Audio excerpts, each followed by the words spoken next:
muraho twongeye kubasuhuza kandi rero uko bisanzwe iyi ni groupe ya Sunrise gufasha abirondo. Twongeye kubaha ikaze kandi muri iki kiganiro kigufi tugiye kuganira n'umuvandimwe uri buze kubibwira amazina ye. Turabashoje tudatinze rero n'ubundi reka twibwire hanyuma dukomeze tuganira. Muraho. Yego amazina yanjye ni bihogo byose. Mumeze mute se? Turakomeye nta kibazo. Ko mubyumva rero amazina ye yitwa Bihogo. Twifuje kuganira nawe uyu munsi ku bibazo bitari birebire cyane, aho aza kutubwira amakuru ku buzima bwe, ibibazo yagize mu ntambara akaza kuraswa, ndetse ageze hano ubuzima uko bimeze, ariko wenda abanza here ku buzima, ku bibazo yagize by'intambara byo kuraswa, atubwireho mu ncamake ukuntu byagenze. Sawa kabisa. Ni byiza ko mbajije aya magambo kandi naje nejejwe no kuyababwira kuko abanyabwira ntekereze kuko ari bo bigeze kumfasha. Imana bahanyikishiza ngera kandi baheze n'indi migisha. Jewe ndo munyabigogo twaricaye hari 2020 nyine mu mwaka ushize mu kwezi kwa kane, nibwo twafashe gahunda yo kuzamuka kuja gutabara, ariko ico gihe hari intambara nyinshi iwacu. Nta ntambara ari ariko yari ruguru mu Minembwe, inzira zarasibye, duhaguruka saa 3 za nijoro umunsi wa kane turazamuka tuja ruguru.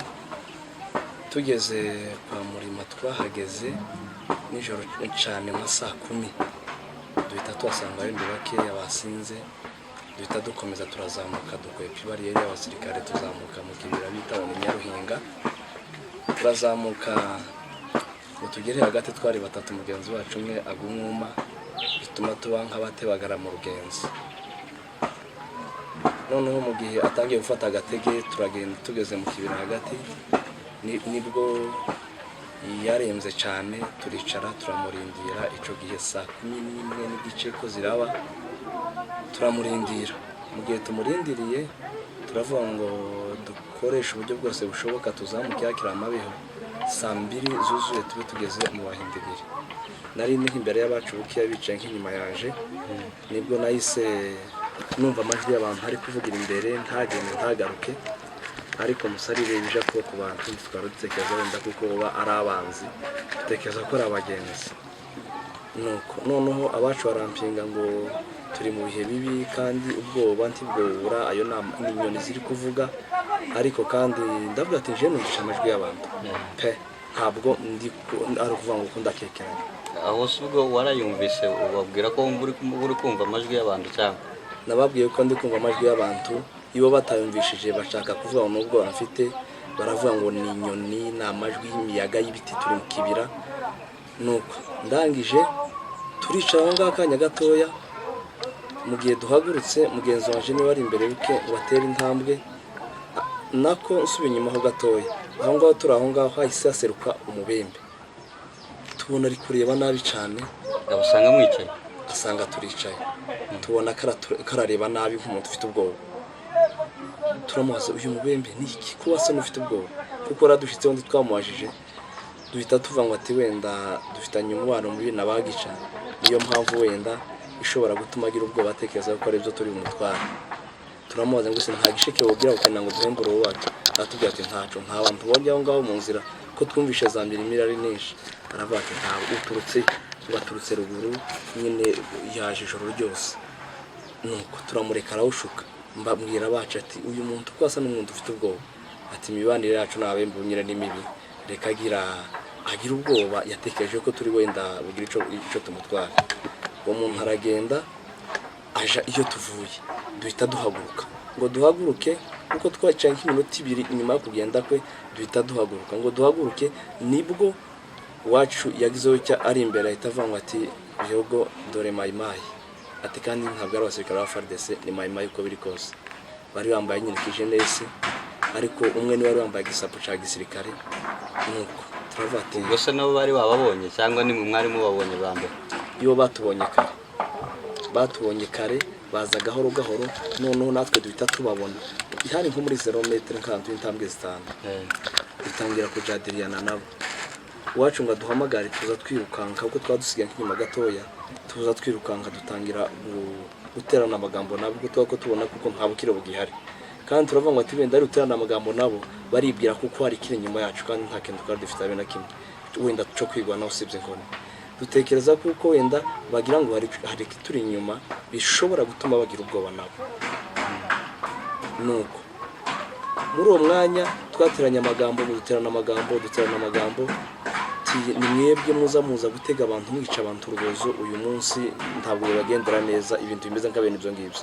Noneho kandi kera yari yafashe imbunda gutya uko ayifashe gutya, kandi mukuri ko hari ntabwo twari dufite, ariko mugenzi wanje buri bonke nyine twakiri kumwe nawe ahita ambwira ngo ati ukunguku yakokeza ni bwita turasa ko turi batatu dusubire inyuma twirukange.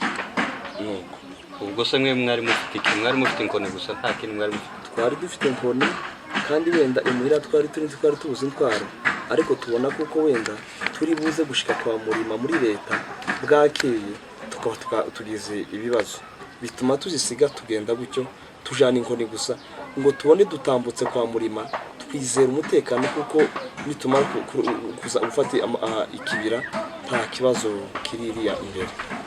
Nuko muri ico gihe muri uwo mwanya nyine twahise duhindukira turiruka, naho kumbe wa wundi watuvugishije yagiye gupanga indi yambushe y'inyuma. Mu gihe twirukanse ntibahise baturasa, turiruka cyane nije wari uri imbere dutera intambwe zigera nko ku 9 nije wari imbere mfite mbona maimai barahagurutse ngo ati nari mfite inkoni ndabatu napfuye, kandi hari igihe ba maimai bari kwitwaza imbunda zisanwa amasasu. Mfite mbangura inkoni yanje ndavate ndayimukubita abana najijinganya ndayimukubita tuzaba dushutse.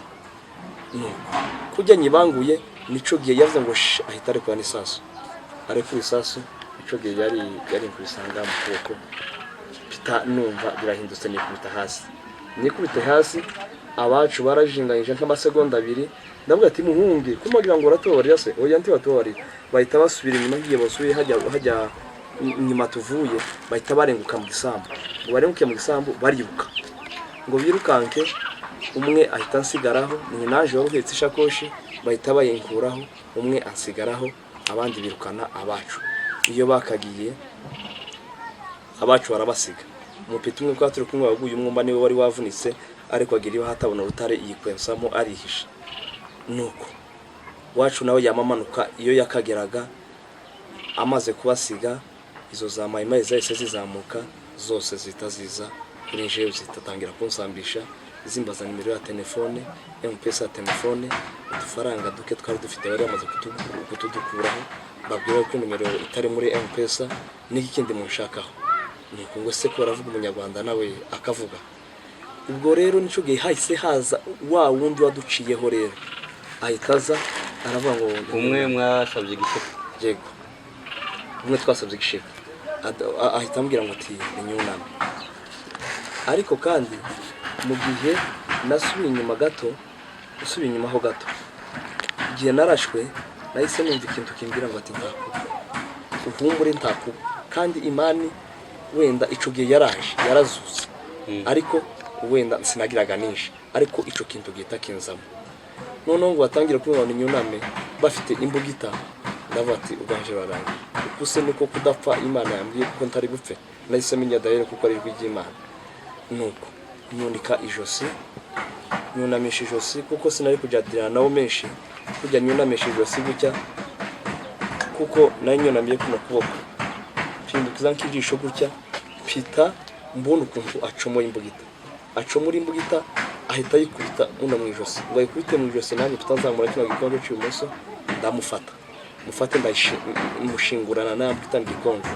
Mu gihe nagize gutyo nibwo navuze ati ukunguko napfuye nta buzima bwihari, nibwo nahagurutse rero intambwe 2 mu maso yabo ndabateka mpaguruke nanone bandase mpaguruke rero ntera intambwe 2 pita numva vertige iraje mu maso unyumva kuko bibaye ukundi umutwe birahinduka sinamenye igihe nikubise hasi naho ngaho naherukiye akenge.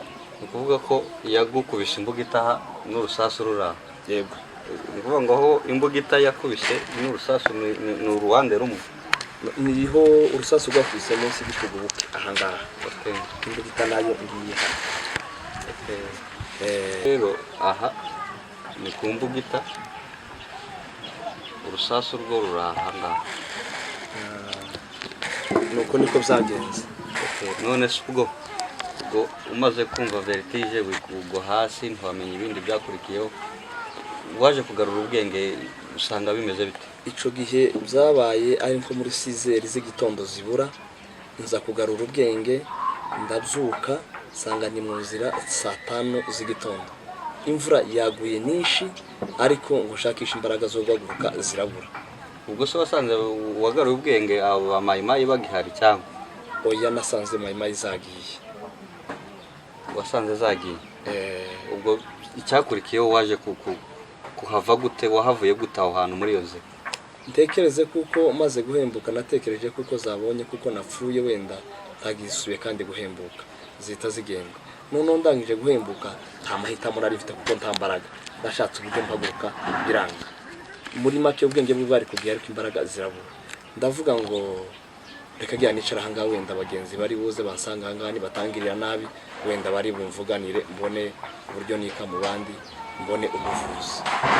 Muri ayo masaha 5 n'igice ageze nibwo uwacu ngo ni bonke umwe mu bo twaturi kumwe ko twari batatu muri babandi bahunze. Yego. Iwe yamamanuka nikibira cyose aramanuka ashakisha ukuntu atibuka iriya muso kwa muri manako atibuke ahita yirukankira muri FARDC ayibwira kuri gukora intervention birananirana. Uwo mugenzi wanje yari afite nimero za Colonel Fiston warebaga Baraka aramuhamagara, wamuhamagara Fiston amubwira kuko ari goma. Fiston ahamagara Colonel Bizuru kuri Mugera, wahamagara Colonel Bizuru nawe ahamagara abasirikare bari kwa Murima arababriefing aravuga ati ugende murebe uwo muntu wapfuye mumenye n'uwo wundi wabuze aho ukuntu yabuze umushake mubone cyangwa se nawe mubone maiti yiwe kuko bagenzi banje ntibamenye kuko nenda bashaka. Ni ukuvuga ngo nabo ngabo bahunze abagenzi bamwe yiruka yahunze ukwe undi ukwe. Yego. Uwo bonke niwe wahunze ajya gushaka ubutabazi. Uwo bonke niwe wahunze ajya gushaka ubutabazi, undi twaturi kumwe we yarahunze ahita kwita umurundi ku gitaravunika agira ibatisha mwibuye niko nari nabivuze. Nuko rero mukanya Colonel Bizuru niwe wabrifinze abasirikare kwa Murima barazamuka ngo bashike bazamukana umusozi ngo bagere mu kibira hagati. Nagiye kujyaho cyo gusambura mbona imbunde inyuma yanje baramwe ngo ngo sinisheganye. Mugenzi wanje yarakiri mu gatasi niwe wari bari imbere bukeye. Mukanya nibwo uwo mugenzi wanje ngo bonke yashitse ahita atera induru avuga ngo ambaza nimba kiriho, ndambwira ati ndacariho. Abasirikare cyo bakoze niki bafasha abapfurero ugahayo banshira ku gipoyo bahita bamanura no kwa Murima. Umwanya mutoya mbona ujya mugenzi wanje nawe arashitse. Bonke muwaje ngo se harera abonetse ati arambwira ngo ati bamuhamagaye n'amajwi aruhe yumva kuko ari rya mugenzi wiwe aritaba ngo yitabe aramusuka bose badushira kuri hospital kari kwa Murima. Aho ngaho kera wari umunsi wa 5 turaharara. Bukeye mu gitondo cani posho imodoka zirashika zivuye ziraza Seisera ziza kuntora ziraharana nazo bantwara n'iyinga. Nuko kuzana Baraka twurira bato za Uvira turawuruka Bukavu ngo dushike Bukavu baniza mu bitaro bya General ariko bimfashijwe na Seisera.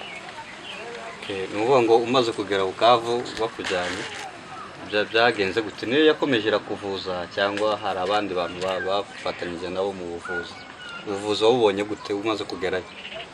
Ubuvuzi navujwe na Seisere ikintu cy'amezi ukwezi kumwe narashwe mu kwezi kwa 4 ku minsi 17 habe ku minsi 22 bariya bo muri General bahita bansezerera bari bashize mu icuma nabi ubufwa bwavungaguritse bari babukuyemo muri make bagikuramo bashiramo isima ndagenda mba muri kansayo mfashijwemo na bene wacu bari abasirikare muri leta baranyungisha birananirana, nibwo rero nahise nshaka uburyo saba ubufasha kuri Mahoro aba ariyo ikomeza kumfasha mu buryo bw'ubuvuzi. uvuga ngo umaze gusaba ubuvuzi kugufasha kuri Mahoro bakemera kugufasha, bakomeje bakuvuriza muri ibyo bitaro cyangwa bagukuyemo bakujyana ahandi? Murakoze cyane. Mahoro ni umubyeyi cyane, Imana izakomeze ibaheze umugisha. Bahise bankura aho ngaho banjana Goma, twajanye n'undi muhungu ndetse n'umugabo w'imyaka hafi nka 40 bita ngo ni Muhubiri, tuvurirwa mu bitaro bya Skybone Goma, abariho batuvuriza baradukurikirana kugeza tugeze mu mwanya wo kudusezerera turasohoka. Babasezereye se wakize? Babasezereye binaniwe cyangwa wari wageze wari wakize baragusezerera, byagenze gute? Twashitse muri Skybone Goma turabagwa, mu gihe bamaze kutubaga twamazeyo amayinga 3. Muri make badusezereye dutangiye gukira mu buryo abaganga bitatu ngo tugenda tugaruke tuze bakontorora ibikomere byacu. Twaragarutse bakontorora ibikomere ngo tugera aho ngaho nabo baradusezerera turagenda tuja imuhira. Ngo mwagiye imuhira, ubu se imbuga itayo bari bayivuye yari byari byakize igikomere, ariko urusasu byo bimeze gute? Imana igira inzira ibihumbi. Igikomere cyo mu ijosi cakize inyuma y'ibyumweru 3 cahise gikira. Uko nguko rero twako duhangana n'ukuboko konyine, bashira mu icuma bakoresha amafaranga menshi. Nabonye nko amafaranga Amahoro yishuye $2 hafi 2,400 ntazi iyo zivuye, bakoresha ubushobozi bufatika banita muri make intervention nayibonye biciye mu kuboko kw'Imana. Ariko se tugarutse inyuma, Amahoro kugira ngo ugere ku rwego rwo ko bakuvuza, wahuye nabo gute kugira ngo bemere bakumenye bemere kukuvuza? Mwahuye gute? Hari abantu bari badushinzwe i Bukavu, ariko nje mu gihe nahageze ntabwo baje kudusura, usibye kuko hari umuntu wadusanze mu bitaro ampeza amafaranga $100, avuga ngo izi faranga tambwira aho zivuye, gusa nabagira neza bazimuhaye, amfata na record ivuga ngo mpamye kuko nzifashe, ndazifata kugira ngo Amahoro amenye kuko mpaye imvurirwa mpaye nungwa muri kansayo. Nuko hari umukobwa umwe nasabye inimero, umuhungu umwe arugwaje abantu muri general twe twatumaze gusohoka, arambwira ngo ati birashoboka kuko no gusabira umukobwa namba akazagushitsa ku Mahoro mukavugana. Nuko ampeza izo namba, ndangije ndamuhamagara, umare kumuhamagara nawe ahita atanga ikibazo canje ampuza n'Amahoro. Amahoro yumva ikibazo canje atangira kunkurikirana. Okay, Amahoro turabashimira rwose ko bakoze ikintu gikomeye bakavuza umuvandimwe uko mwabyumvise. Hanyuma se ubu igisebe cyangwa ukuboko usasu byumva gute? Ko wavuze ko bakurikiranye ibikomere mu bitaro bakaza kubasezerera bavuga ko mwakize, ariko ubu ho umeze ute? Urumva gute igikomere? Ukuboko urabyumva gute? Noneho ukuboko baguteyemo icuma cunganisha amagufwa kirayahuza. Barambwira ngo ati umwaka nushira uzagende uje kwipimisha umenye nimba iri gufwa ryarahuye kuko bizahura nyuma y'umwaka. Umwaka gushize ni mu kwezi k'8 gushize. Uyu mwaka turimo? Yego. Okay. Umwaka uko nguko urarangiye. Wasubiyeyo se kureba ko byahuye cyane?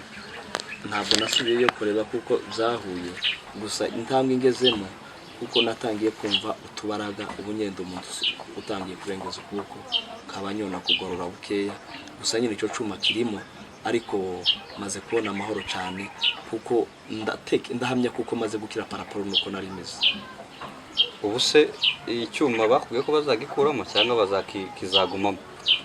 Bambwiye kuko nzaja kwipimisha ninsanga cyarahuye nzagikurishemo, ariko rero maze kugera ahangaha ico gihe kigeze, wenda ubushobozi bw'ahangaha mu nkambi kuko ni umugore wanje yarari mu nkambi mpita nayisenza ndamusanga hano mu Buganda.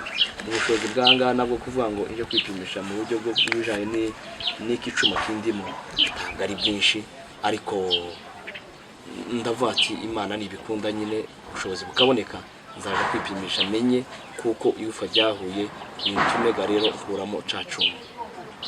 ni ukuvuga ko amahoro peace bamaze kugusezerera uvuga ngo ahasigaye ni ubundi butabazi cyangwa ni ubundi bufasha bushobora kuva ahandi.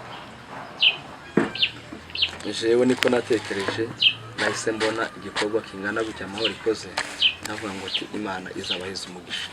Mfite ntekereza mu ntekerezo zanje ubushobozi Imana yaciyemo kuvuga ngo impuze n'amahoro tizabura ahandi izakandira kuvuga ngo izagire ikimarira kuvuga ngo kuremo kino cuma. Ariko se wenda nk'ubu ngubu ushobora kumenya amafaranga asabwa kugira ngo wenda ujye mu bipimo bagupime, hari nk'ikigereranyo waba ufite? Ikigereranyo ntacu nabajije kuko umuntu azabaza ico aha yaje gukora, kubera kuko nizeraga kuko nta dufaranga wenda ntegereje kubona kandi nta makuru yatwo, sinahise mzitamo kuvuga ngo ngiye nije kubaza aho ukuntu wenda icuma gikuriyamo cyangwa se ukuntu bapimira umuntu kuvuga ngo bamenye aho ukuntu igufwa rimeze, ntabwo nayabajije kabisa. Uvuga ngo urugo rwawe uvuze ko rwari hano mu Uganda mwaje guhura gute? Wageze hano gute kugira ngo uve Goma mu bitaro uze i Bugande? Byagenze gute? Ni mahoro yakuzanye cyangwa ni tiki wayikuye ahandi? Twayirukaniye na mahoro Goma kuvuga ngo mve Goma inze mpuruke mu Bugande, naziye kuri tike ya famille. Hanyuma se ubwo umaze kugera aha ngaha ubuzima ubuzima bw'inkambi buragoye kandi ukaba uri kimugabo udakora nk'umugabo nyine imirimo isanzwe y'abagabo, ubwo ubayeho gute? Ubuzima bwanga mu nkambi mbayeho kimwe wenda nuko abandi babayeho, ariko kandi kubera kuko ndakora ico nakagombye kubona sico nobona. Gusa nyine nasanze umugore wanje yarabonye fomu, noneho zakubitiragaho n'udufaranga bakuru banje bamfasha mu buryo bwo gushakisha mu buryo bw'imirire, tugakomeza tukabaho tubayo kimwe n'abandi, ariko ntabwo nije nkora. Iyo bakuru banje banohereje udufaranga duhita tumfasha, bikubitiyeho n'uwo mupokero bikadufasha mu buryo bwo kugaburira abana, kandi ubuzima nyine bw'inkambi ntibuba bugoye, ico badupokeza ntigitoshe.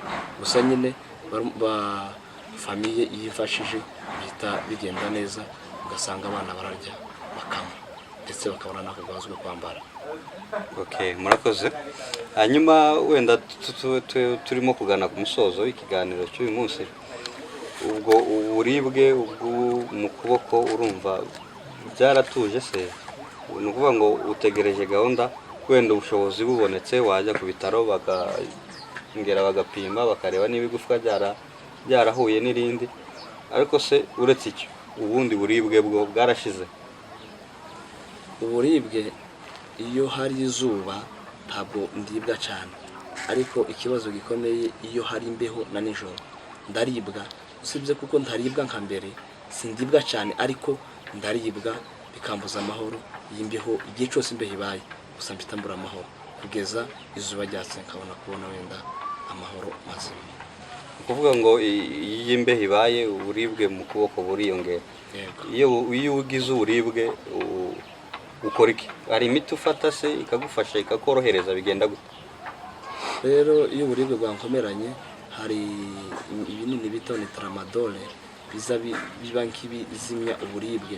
Iyo mfite udufaranga ndagenda nkabigura, mu gihe ntagira udufaranga nuko nyine nkaribwa, kitabaza ikirengeti ishushe uke nango ndebe kuko wenda byonkingira bikankingira buke, ariko cyane cyane nyine mbona amahoro iyo izuba ryatse mu gihe ndafite ibyo binini.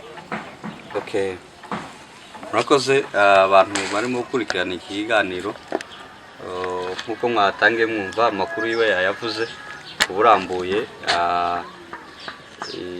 Uyu munsi rero twamusuye nka Sunrise gufasha birondo. Hari igikorwa turimo gukora cyo kumufasha kubaka inzu, kubera ko inzu yararimo yari inzu y'ibyatsi, twakeneye kumufasha Sunrise kugira ngo tumuzamurire inzu tumushyire mu nzu y'amabati. Uyu munsi rero nicyo gikorwa twakoze, dushimira abantu bose bafatanyije, Mahoro Peace bamufashije ndetse na mugenzi we wamufashije bakamukura muri urwo rupfu, bakamukura mu nzira, bakamujyana mu bitaro. Barakoze, ariko kandi nk'uko mwabyumvise aracyakeneye ubutabazi, ubufasha bwo kujya kwa ku bitaro kubera ikibazo afite mu kuboko. Kuvuga ngo kugira ngo azamure ukuboko cyangwa guterure nuko afatishamo ukundi, wenda wabyereka abantu kugira ngo barebe ukuntu ubikora. tubaraga ko tuba dutangiye nko kuza maze kuba umuntu capable yo kuba nozamura jenyine, azamura akaboko gutya agaswa kandi kakamanura, agaswa kakazamura, ariko gatujuru ukanga ko nduvuye ko iyo ni fe ni ukuvuga ngo ahanga ni kumwe gusa notambutse ahanga agaswa kandi kamanura. Muri make tubaraga ko kumanura ukuboko ko twari tumaze kuboneka. Arakoze cyane umuvandimwe, namwe mwese murimo gukurikira ikiganiro. Umutima wo gufasha ntabwo ugira abantu bose, kandi ikibazo dufite gikomeye nuko abantu rimwe na rimwe n'abakeneye gufasha abantu bandi basigaye babyitambika, amafamiye. Ariko rwose tukomeje gusaba ubufasha kugira ngo Bihogo abe yasubira ku bitaro. Uyu munsi turashimira Sunrise, turashimira groupe z'abantu batandukanye barimo Ngarura ndetse n'abandi bakomeza gufatanya. Rwose turabashimira kubw'ibikorwa bakoze. Uyu munsi tukaba twamwubakiye inzu tugiye kubereka mu kanya. Yari inzu y'ibyatsi ariko twagerageje, Imana iduha ubushobozi, abantu baritanga. Uyu munsi tukaba twayizamuye, twayishyizeho amabati, tugiye kuyibereka mu kanya. Turabashimiye kandi dukomeje gukenera ubufasha, ariko kandi nawe hari icyo yakongeraho cyo gushimira abantu, niba ari gushimira abantu cyangwa ikindi. Turimo no gusoza ikiganiro cyacu cy'uyu munsi. Noneho habaye muri uku kwezi kwa 9 k'umunani se cyangwa ku 9 nibwo nabonye abasore barimo Patrick na Conseiller baza kunsura hano imuhira. Barambwira bampeza pole bansurisha kidogo nyine bari bafite, bagira ngo barambwira ati bikunze hakagira abajya neza aboneka twagufasha wenda muri bike ushaka, tubwo tsoshora zose ariko twaba nkabagufasha. Biyumvisa mu gitekerezo cyo kunsabira kubagira neza mu buryo bwo kunyubakira akazu. Kaba nta kintu nakora kuvuga ngo mbashimire bivuye ko ndiwe umutima kugira ngo bigaragare, ariko none bazavuga ngo iki akari ku mutima gasesekara ku munwa. Ntekereze kuko aba bantegera hirya no hino bakoze, Yesu abayeze umugisha, kandi ntekereze kuko nanone no kumunwa mubona kuko hari ibyishimo. Ndabashimiye cyane kubyo mwakoze. Umusaza Ngarura, Imana yongere iguheze imigisha kuba mwarakoze hamwe n'abagenzi banyu mwakoze aho mwakoreye igikorwa simpazi, nta makuru nari nzi kugeza ubu nyine bene data baje kunsura mu buryo bwo kunyubakira, bankura mu byatsi banshira mu nzu y'amajanja mu buryo ntatekerezaga. Niko nababwiye, ndababwira ngo ati iri hema nari ndimo ntabwo ryari ryiteguye kuba noritunga mu kwita y'amajanja, ariko byatunguwe rero byakwiswa amajanja biciye mu nzira z'abagira neza. Nkaba no komeza nkavuga ngo ati kugira neza kwanyu kuzakomeza, kandi tikukabe kuri njewe gusa, hamwe n'abandi bose bameze nkanje muzakomeze kubafashe, kuko nanone wineza iragaruka, ineza ntabwo ibora. Mwebwe mwese mwakoze kiriya gitangaza gikomeye, ndatekereza ko ari gitangaza mu buzima bwanje. Yesu abazimigisha, ntaco nabaheza, ariko Imana yonyine izi hemba abantu bafasha izakomeze ibahembe. Kandi tujuru nkaba tujuru mfite ikindi icuma mu kuboko, kandi kaba nifuza kuko ico cuma naco cavamo byanga byakunda kubera kwizera, nizeye kuko kizavamo. Tikubera iki? Kuko inzira Imana yanyuzemo ikazigenda ingonganisha n'abagira neza, ntabwo nyizi izongera isubire kandi nyure no muri izo nzira, kandi isubire kandi inkure mu icuma. Nizeye kuko kizavamo, kandi ndabyifuza cyane kuko naco kiranja mu mubiri. Hasigaye Imana izokomeze ibagomororere mu mayira yanyu yose muronkeramo. Murakoze cyane. Murakoze cyane. Nawe turamushimira kubw'umwanya yatanze tukaganira. Yakoze cyane. Hanyuma abantu bose nkuko mwabyumvise nkuko twari tubivuze nawe yongeye kubivuga, iby'ukuri ubufasha ubutabazi burakenewe, kandi icyo umuntu yaronka gito cyangwa se kinini, abantu bakusanya ubushobozi buke buke, umuvandimwe akajya ku bitaro kubera uburibwe afite, kandi ibibazo yagize ni rusange mu bwoko bwacu, dukomeza kumwihanganisha no kumuha pole. Murakoze cyane, Imana ibahe umugisha.